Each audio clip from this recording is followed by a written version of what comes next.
आपण पाहतोय computer networks. Normally computer networks काय कन्सेप्ट आहे? आपला 12th कम्प्युटर सायन्स 2 चा हा लास्ट चॅप्टर आहे, 5th चॅप्टर. आता नेटवर्किंग म्हटलं की सगळ्यांच्या डोक्यात असं येते की नेटवर्किंग म्हणजे कम्प्युटर नेटवर्किंग. कम्प्युटर नेटवर्किंग म्हणजे काय? काय असतं नक्की network?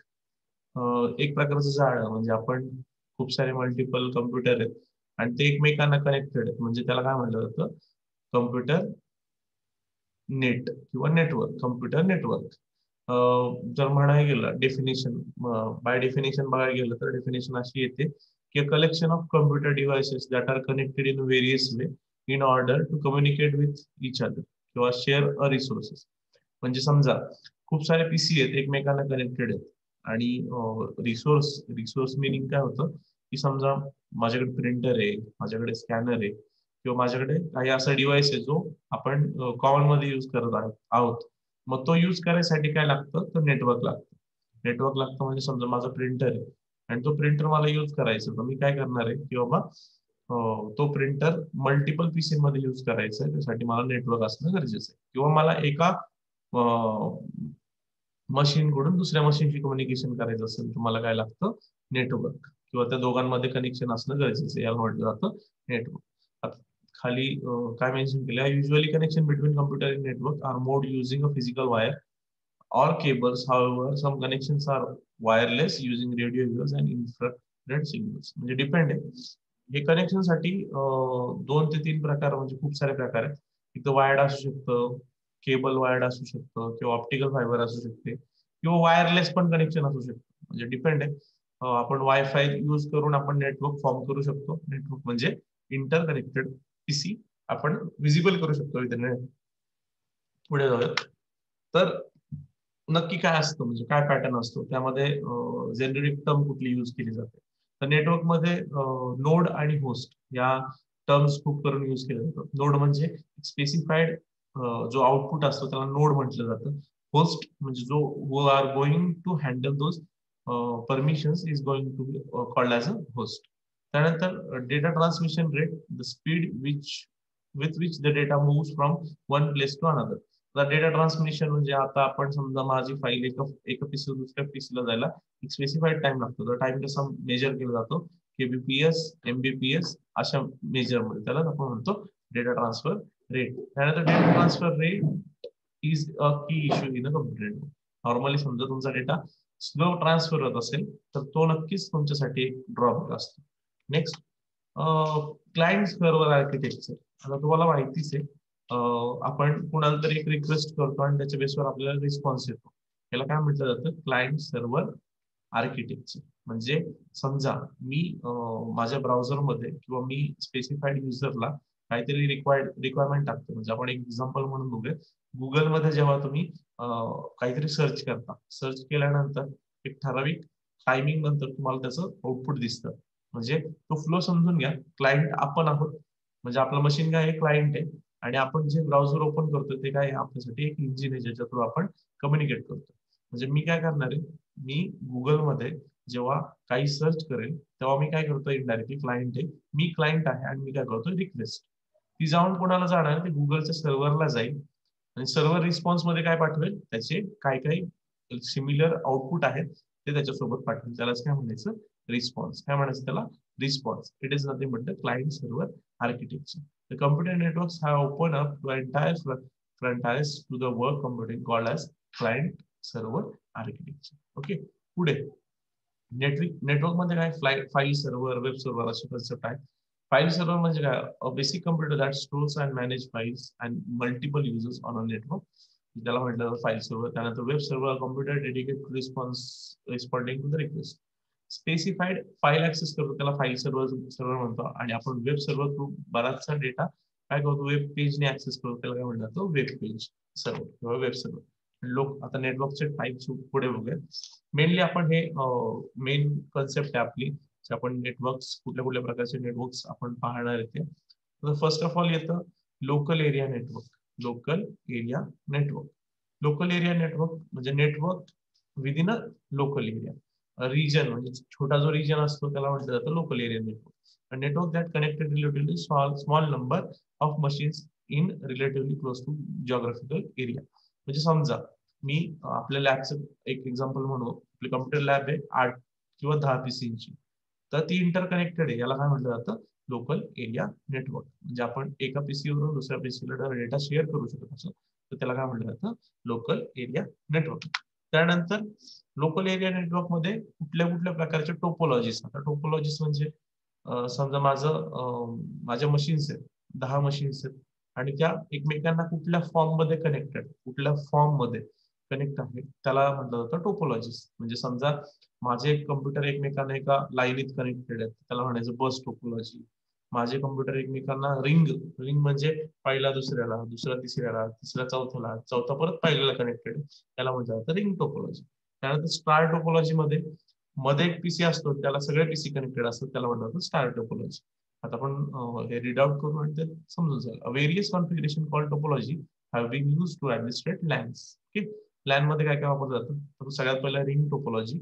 A configuration has connected to all the nodes in the top loop of the which message travels in a one direction. म्हणजे रिंग मध्ये कसं होतं, एकाला दुसरा, दुसऱ्याला तिसरा, तिसऱ्याला चौथा, आणि तो एकमेकांना राउंडेड मध्ये कनेक्टेड असतो. त्यानंतर star topology, another configuration that centre around a one node. Specified एका मशीनला सगळ्या मशीन्स कनेक्टेड असतात, त्याला काय म्हणतात? Star topology. त्यानंतर बस टोपोलॉजी, सिंगल लाईन असते ज्याच्यामध्ये वन बाय वन कनेक्टेड असतात, म्हणजे आपण बस म्हणतो त्याला बस टोपोलॉजी. पुढे जाऊया. त्यानंतर याचं एक्झाम्पल बघा तुमच्या समोरच. रिंग टोपोलॉजी कशी असते? तर ती सर्कल दिसते, हा रिंग टोपोलॉजी. त्यानंतर ही स्टार टोपोलॉजी आणि ही bus topology. Okay, bus topology called as Ethernet. त्याला काय म्हटलं जातं बस टोपोलॉजीला? आता आपण नॉर्मली वाहतो बस टोपोलॉजी यूज केली जाते, त्याला म्हटलं जातं इथरनेट. काय म्हटलं जातं त्याला? इथरनेट. ओके, त्याला local area network. Local area network नंतर येतो वाईड एरिया नेटवर्क. आता wide, WAN, van, wide area network. LAN झालं लोकल एरिया नेटवर्क. आता वॅन साठी WAN म्हणजे van. Van is wide area network. A network that connected 2 or more local area networks. म्हणजे ज्यामध्ये छोटे छोट्या रिजनचे खूप सारे नेटवर्क्स किंवा दोन पेक्षा जास्त नेटवर्क्स एकमेकांना कनेक्टेड असतात, त्याला काय म्हणतो आपण? Wide area network. मग ते नेटवर्क कुठे असू शकतात? ते जॉग्राफिकल डिस्टन्स असेल त्याच्यामध्ये. समजा माझ्या इथून मी दुसऱ्या कुठेतरी कॉलेजला किंवा एखाद्या सगळ्यात मोठं नेटवर्क असतं ना ते. हा हा. तर नॉर्मली जर आपण बघायला गेलो, वॅन हे वाईड एरिया नेटवर्क आहे, ज्याच्यामध्ये तुम्ही लांब लांबून युज करता. म्हणजे ते इनडायरेक्टली त्याला म्हटलं जातं इंटरनेट, कारण ते सगळ्यात मोठं नेटवर्क असतं. ओके, त्या लॅन आणि वॅनच्या मध्ये एक नेटवर्क येतं, त्याला म्हटलं जातं मॅन, मेट्रोपॉलिटन एरिया नेटवर्क. पुढे जाऊयात आपण. मॅन म्हणजे दोन्हीच्या मध्ये कुठलं येतं? Metropolitan area network. म्हणजे सगळ्यात लहान लॅन, सगळ्यात मोठं वॅन, आणि त्याच्यामध्ये येतं मॅन. मॅन म्हणजे मेट्रोपॉलिटन एरिया नेटवर्क. म्हणजे फक्त एक रिजन पुरतं. समजा मी सिटी कन्सिडर करतोय, एक सिटी मधलं म्हणजे मेट्रोपॉलिटन एरिया नेटवर्क. आणि त्याच्यापेक्षा जर समजा पूर्ण सिटी, खूप साऱ्या सिटीज किंवा पूर्ण आपलं वर्ल्ड आलं, त्याला वाईड एरिया नेटवर्क कन्सिडर केलं जातं. पुढे, so who owns the internet, म्हणजे मालक कोण आहे बाबा इंटरनेटचा, असं आपण म्हणू शकतो बाबा. Not a single person.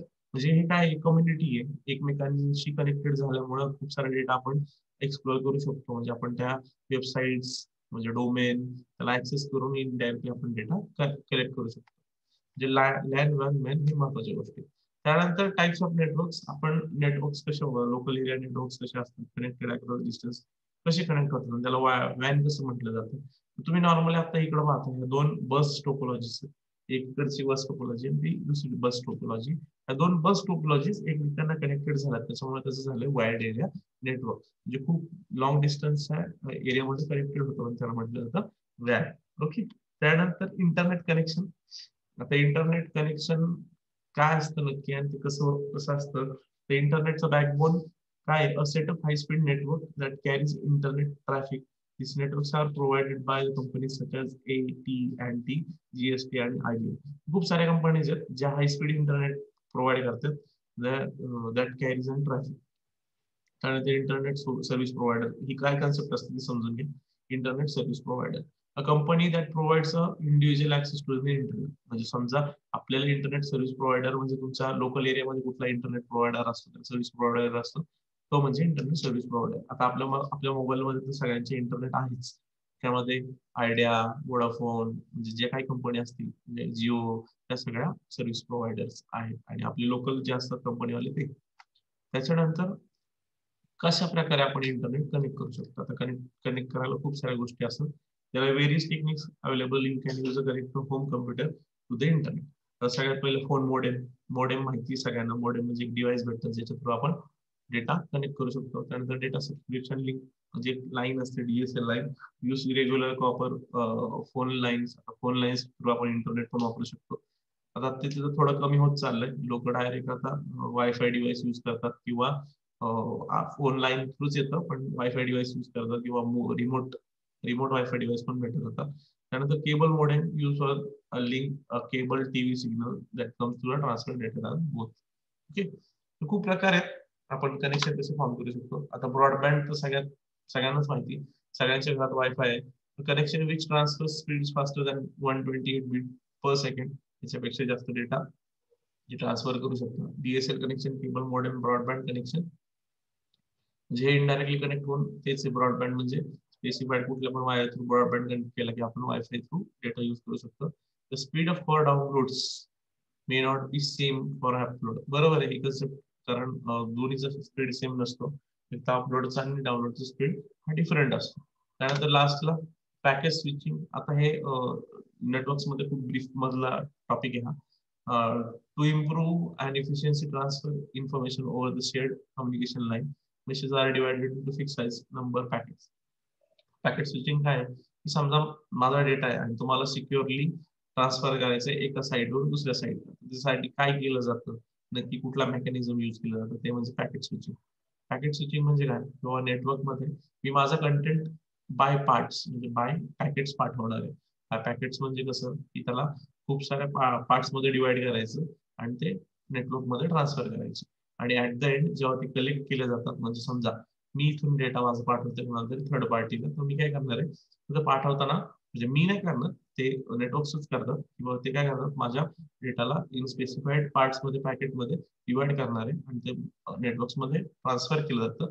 आणि ऍट द रिसिव्हर्स एंड तो काय करतो, तो पॅकेट्स मध्ये डाउनलोड करतो आणि ते मर्ज करून आपल्याला आपली जी फाईल आहे ती भेटते. यालाच काय म्हटलं जातं, पॅकेट स्विचिंग. आता खाली एक्झाम्पल दिलेलं आहे बघा. Send message divided into 3 packets. कुठला पॅकेट 1 पॅकेट 2 पॅकेट 3 ते नेटवर्क मध्ये ट्रान्सफर झालं.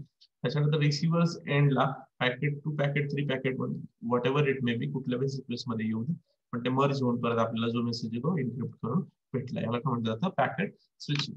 त्यानंतर ओपन सिस्टीम. आता ओपन सिस्टीम काय की बाबा सिस्टीम डिपेंडिंग अपॉन आपल्या एरिया रिजन वाईज किंवा आपण नेटवर्क मध्ये कसं यूज करतोय त्याच्या बेसवर त्या सिस्टीमला क्लासिफाय केलं. त्यानंतर proprietary system, system that use technically kept a private by the particular commercial vendor. म्हणजे तुम्ही नेटवर्क मध्ये आहात तर स्पेसिफिक काही मशीन्स ज्या नो वन गोइंग टू बी कुणाला ऍक्सेस दिला जात नाही, त्याला म्हटलं जातं प्रोप्रायटरी सिस्टीम. म्हणजे ठराविक सिस्टीम फक्त ठराविक कमर्शियल वेंडर पुरतच ऍक्सेसिबल असतात. त्यानंतर इंटरपोर्टेबिलिटी म्हणजे portability software that hardware multiple machines from multiple commercial vendor. तर खूप सारे वेंडर्स यूज करतात नेटवर्क मधलं, म्हणजे खूप लोक यूज करतात, त्याला म्हणतात इंटरपोर्टेबिलिटी. त्यानंतर ओपन सिस्टीम म्हणजे anyone can access, that is open system. System based on common modem network architecture suits with the protocol use in implementation. म्हणजे ओपन सिस्टीम म्हणजे काय, basically anyone can access those, that is open system. Open system आता हे ISO data ट्रान्सफरचं एक layering purpose साठी use केलं जातं. Data transfer म्हणजे आयएसओ मॉडेल आहे. आयएसओ मॉडेल म्हणजे समजा मला एक माझा डेटा पॅकेट स्विचिंग मध्ये एक लेअर फॉलो केली जाते. त्यामधल्या लेअर म्हणजे प्रत्येक लेअरला एक वेगळं काम दिलेलं आहे. Physical layer, data link layer, network layer, transfer layer, session layer, presentation layer आणि ऍप्लिकेशन लेअर. म्हणजे तुमचा डेटा जेव्हा इकडून सेंड होत असतो तेव्हा तो म्हणजे समजा मी ऍज अ क्लायंट जेव्हा मी डेटा ट्रान्सफर करतो तेव्हा माझा डेटा या 7 लेअर मधनं जातो. म्हणजे त्या प्रत्येक लेअरला काय ना काहीतरी त्याच्यामध्ये मॉडिफिकेशन केलं जातं. ऍट द एंड माझा डेटा ट्रान्सफर केला म्हणजे पाठवला जातो. आणि तो पाठवला गेल्यानंतर सर्व्हरकडे म्हणजे क्लायंट मी आहे, सर्व्हर किंवा कोणी थर्ड पार्टी असेल दुसऱ्याला ज्याला डेटा जात असेल त्याच्याकडे पण या 3 लेअर, या ज्या 7 लेअर आहेत त्या फॉलो केल्या जातात आणि त्यानुसार त्याला तो डेटा परत भेटतो. कारण हे का केलं जातं तर तुमचा डेटा सिक्युअर राहण्यासाठी. म्हणजे फाईल ट्रान्सफर प्रोटोकॉल म्हटलं जातं याला, म्हणजे आयएसओ मॉडेल आहे फाईल ट्रान्सफर प्रोटोकॉलचा. तर आयएसओ आयएसओ कशासाठी, किंवा ऑर्गनायझेशन स्टँडर्डायझेशन आयएसओ. आणि ओपन सिस्टीम म्हणजे तुम्ही डेटा ट्रान्सफर करताना तुमचं पॅकेट स्विचिंग डेटा ट्रान्सफर करताना त्यासाठी काही एथिक्स आहेत, काही प्रोटोकॉल फॉलो केले जातात, ते म्हणजे या लेअर मध्ये कन्सिडर. Network protocol. आता नेटवर्क प्रोटोकॉल म्हणजे काय नक्की? Protocol, protocol stands for rules. Protocol म्हणजे काय? रूल्स. म्हणजे we have to follow some protocol असं आपण म्हणतो दरवेळेस. म्हणजे प्रोटोकॉल म्हणजे काही रूल्स अँड रेग्युलेशन्स असतात. तसंच नेटवर्क्सला पण काही रूल्स अँड रेग्युलेशन्स आहेत. किंवा आपण इंटरनेट प्रोटोकॉल म्हणतो तेव्हा internet stands for IP. IP म्हणजे काय? It is nothing but rule. म्हणजे कम्प्युटरला प्रत्येक आयपी असतो, म्हणजे त्याला स्पेसिफाईड नेटवर्क मध्ये काही काहीतरी नाव असतं, त्याला म्हटलं जातं इंटरनेट प्रोटोकॉल. किंवा त्याला एक नंबर असाइन झालेला असतो, त्याला म्हटलं जातं इंटरनेट प्रोटोकॉल. आता काय आहे network protocol? Layers that each relies to the protocol that underline it. Sometime refers protocol stack. आता कुठले कुठले प्रोटोकॉल? ते SMTP, FTP, telnet, transmission control, TCP, नंतर युडीपी आणि आयपी. हे काय सगळे प्रोटोकॉल्स. पुढे टीसीपी आयपी नक्की काय? Transmission control protocol. आता प्रोटोकॉल म्हणजे ट्रान्सफर कंट्रोल प्रोटोकॉल, त्यातच म्हणजे ट्रान्समिशन कंट्रोल. म्हणजे ते काय करतं? It TCP software breaks message into the packet and hands them off to the IP software and then orders resemble to package at their destination. म्हणजे normally जे transfer केले जातात पॅकेट्स ते परत रिसिव्ह करून त्याच्या ज्या डेस्टिनेशनला पाठवायचं त्याला वर्किंग करणं, ते म्हणजे काय? टीसीपी. त्यानंतर IP stands for internet protocol. Me already सांगितलं की आपल्या नेटवर्क मध्ये आपल्या मशीनला काहीतरी स्पेसिफाईड नाव दिलं जातं, त्याला म्हटलं जातं आयपी, किंवा नंबर दिला जातो त्याला म्हटलं जातं आयपी. पुढे UDP, user datagram protocol. It is an alternative to TCP. Transfer प्रोटोकॉलला एक ऑप्शन म्हणून हा युडीपी वापरला जातो. हा लेस रिलायबल. लेस रिलायबल का? आता त्याच्यात सिक्युरिटी किंवा तो स्लो असल्यामुळे तो नॉर्मली यूज केला जात नाही, यूज करताना टीसीपी यूज केला जातो. पुढे high level protocol. High level protocol म्हणजे all the protocol build on the foundation of establish of TCP and IP protocol suite. म्हणजे कुठले बाबा याच्या बेसवर टीसीपी आयपीच्या म्हणजे पॅकेट स्विचिंगच्या बेसवर जे यूज केलेले काही प्रोटोकॉल. प्रोटोकॉल म्हणजे रूल्स कुठले बाबा? Simple mail transfer protocol. हा मेल ट्रान्सफर प्रोटोकॉल एक एक प्रकारे एक्नॉलेजमेंट बेस्ड प्रोटोकॉल आहे. एक्नॉलेजमेंट बेस्ड कसं म्हणायचं की समजा मी पाठवलेली फाईल ही पोचली का नाही हे समजण्यासाठी एसएमटीपी यूज होतं. एसएमटीपी म्हणजे मी पाठवलेली फाईल ही पोचली का नाही ते पण सांगतो, ते म्हणजे एक्नॉलेजमेंट पाठवतो, त्याला म्हटलं जातं सिंपल मेल ट्रान्सफर प्रोटोकॉल. त्यानंतर फाईल ट्रान्सफर प्रोटोकॉल, त्यानंतर टेलनेट आणि एसटीटीपी. एसटीटीपी तर सगळ्यांना माहितीच आहे. आपण नॉर्मली जेव्हा लिंक पाहतो, लिंक आपली जी वेबसाईटची लिंक असते त्याच्यावरती जेव्हा आपण युआरएल टाकतो, युआरएल मध्ये आपण सगळ्यात पहिले वर्ड काय टाकतो? HTTP, hypertext transfer protocol. Hypertext transfer protocol. आणि त्याच्या पुढे एस असेल, इट स्टँड्स फॉर सिक्युअर. म्हणजे तुम्ही जेव्हा एखादी वेबसाईट ऍक्सेस करता, it is necessary to add HTTP for the purpose of following the protocol. Okay. पुढे MIME type, multipurpose internet mail extension. आता हे नेटवर्क मध्ये बाय डिफॉल्ट असतात. Standardize concept of file MIM. MIM stands for multi-purpose internet mail based on document MIM type as the application program can be decided how to deal with the data it is given. So normally हे जे port आहेत आपल्या, ज्या port fix आहेत त्या कुठल्या कुठल्या कुठल्या कुठल्या डेटासाठी युज होतात त्या फिक्स असतात. तुम्ही जेव्हा मेल कॉन्फिगरेशन करता आउटलुक मध्ये किंवा कुठलाही मेल कॉन्फिगरेशन करायचा असतो आपल्याला, तेव्हा आपल्याला MIME हा एक पोर्ट सेट करावा लागतो. MIME असो, परत आपले स्पेसिफाईड डोमेन्स एक कोड असतो तो सेट करायचा असतो. पोर्ट सेट करायला लागतो. म्हणजे कॉम्प्युटरमध्ये पोर्ट्स असतात हे आपल्याला माहिती. तर स्पेसिफाईड पोर्ट स्पेसिफाईड साठी आपल्याला सेव्ह करायला लागतं. तर त्या port nothing but the MIME type. आता ह्या दिलेल्या आहेत पोर्ट कुठल्या कुठल्या कुठल्या कुठल्या प्रोटोकॉलसाठी कुठली कुठली पोर्ट यूज केली गेलेली आहे. ओके. Next firewall. आता फायरवॉल काय कन्सेप्ट आहे? समजा विदिन अ नेटवर्क तुम्ही नेटवर्क मध्ये आहात आणि तुम्ही खूप साऱ्या मशीन्सला कनेक्टेड, तर तुम्हाला एक फायरवॉल असते. फायरवॉल म्हणजे तुम्ही दुसरं कोणी तुमची मशीन ऍक्सेस करू शकत नाही विदाउट युअर ग्रँट. म्हणजे तुम्ही जोपर्यंत परमिशन देत नाही तोपर्यंत तो तुमची मशीन ऍक्सेस करू शकत नाही विदिन अ नेटवर्क. फायरवॉल त्यासाठीच यूज केलं जातं. Machine that is machine and its software that serves a special gateway to the network, protecting it from inappropriate access. म्हणजे कोणीही पण ऍक्सेस करत असेल तर त्याला अडवण्यासाठी फायरवॉल यूज केलं. A filter that networks traffic and comes in a checking availability and message as much as possible, peripheral and denying some message altogether. जे normally काय की बाबा फिल्टर साठी यूज होतं आणि ते प्रोहिबिट करते की बाबा तुम्ही ऍक्सेस करू नका. कोणी दुसरं ट्राय करत असेल तर ते त्याला रेस्ट्रिक्ट करतं. पुढे आता फायरवॉलचं एक्झाम्पल दिलंय ह्यांनी. समजा इंटरनेट युजर तुमच्या लॅन मधून आत शिरायचा प्रयत्न करत असेल तर फायरवॉल एक मेकॅनिझम असते किंवा एक मशीन असते ज्याच्यामधून तुम्ही इन किंवा आउट करत असता. त्याला रेस्ट्रिक्शन म्हणून हे यूज होतं. पुढे नेटवर्क ऍड्रेस. आता ऍड्रेस सगळ्यात मेन गोष्ट. जेव्हा तुम्ही ते लोकल एरियामध्ये वापरत असता तेव्हा त्याला एक स्पेसिफाईड म्हणजे कुठं पण असो नेटवर्क मध्ये ऑनलाईन असो किंवा ऑफलाईन असो त्या प्रत्येक मशीनला काही ना काहीतरी नाव असतं. म्हणजे किंवा त्या प्रत्येक मशीनच्या होस्टला काही ना काहीतरी नाव असतं. That is host name, unique identification that specified particular computer on internet that is non as host name. Network address software translate host name into the corresponding IP address. आता आयपी ऍड्रेस तुम्हाला दिसतोय 205.39.145 आणि 18. हे काय IP address. आता IP address कसा divide केलाय कसं 4 पार्ट मध्ये डिवाइड आहे त्याचं तुम्हाला समोर एक्झाम्पल आहे. आता IP address can be split into a network address which specify a specific network and host number which specify the particular machine in the network. आता हे 4 पार्ट आहेत तुमच्या समोर. त्याच्यामध्ये सगळ्यात पहिलं काय नेटवर्क ऍड्रेस, त्याच्यानंतर होस्ट नंबर. म्हणजे त्या 2 पार्ट वरून आपल्याला नक्की आपली मशीन कुठली आहे आणि कुठल्या नेटवर्क मध्ये ते समजून येतं. ओके.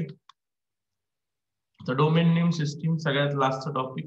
डोमेन नेम सिस्टीम म्हणजे काय की होस्ट नेम प्रत्येक एक्सटेन्शन वगैरे तुम्ही एक्सटेन्शन ऐकलंय मी मगाशी सांगत होतो की वेबसाईटला आपल्या काही स्पेसिफाईड नाव असतं. google.com तसं आहे. त्यानंतर आपल्या कॉलेजची वेबसाईट असो किंवा आपल्या फेसबुक वेबसाईट असो कुठली वेबसाईट असते facebook.com us.us.in.edu हे काय आहेत ऑर्गनायझेशन किंवा कमर्शियल वेबसाईट याच्या डिपेंडवर तुम्ही त्याला जनरलाइज करता. त्याला म्हटलं जातं domain name. Domain name system म्हणजे to access a specified data from specified destination you need to enter those domain name in a URL section. म्हणजे आपल्याला एक एक्झाम्पल बघा टॉप लेवल डोमेन कुठले कुठले .com .net .org .edu .in .mil .gov म्हणजे government साठी GOV, त्यानंतर military साठी MIL, इंटरनॅशनल साठी ENT, EDU साठी एज्युकेशनल साठी EDU, त्यानंतर ऑर्गनायझेशन साठी ORG, .net for network, US साठी US, त्यानंतर कमर्शियल असेल तर .com, त्यानंतर इंडियन असेल तर IN, त्यानंतर म्हणजे प्रत्येक गव्हर्नमेंट वाईज त्यांनी पण स्वतःची करून घेतलेली आहे. पुढे आता हे नेम स्पेस ऑन कॉन्टिनेंटल म्हणतो आपण कंट्री वाईज. म्हणजे ऑस्ट्रेलियासाठी UA, आपल्या इंडियासाठी IN आहे, कॅनडासाठी CA, UK साठी युनायटेड किंगडम साठी UK आणि रशियन फेडरेशन साठी RU. Okay. Domain name system chiefly used for translating host name into the numerical IP address. DNS is the example of distribution of database. If the server can be resolved the host name if it does so. If not, the server asks another domain name server. आता domain name server कळालेच तुम्हाला की normally तुम्हाला कुठलाही data access करायचा असेल तर त्याला specified extension असतं. अशा प्रकारे आपला नेटवर्किंगचं चॅप्टर ओव्हर झालेलं आहे याच्यामध्ये. तर आपण नेक्स्ट व्हिडिओ मध्ये बघू पुढचं बघायचं. मी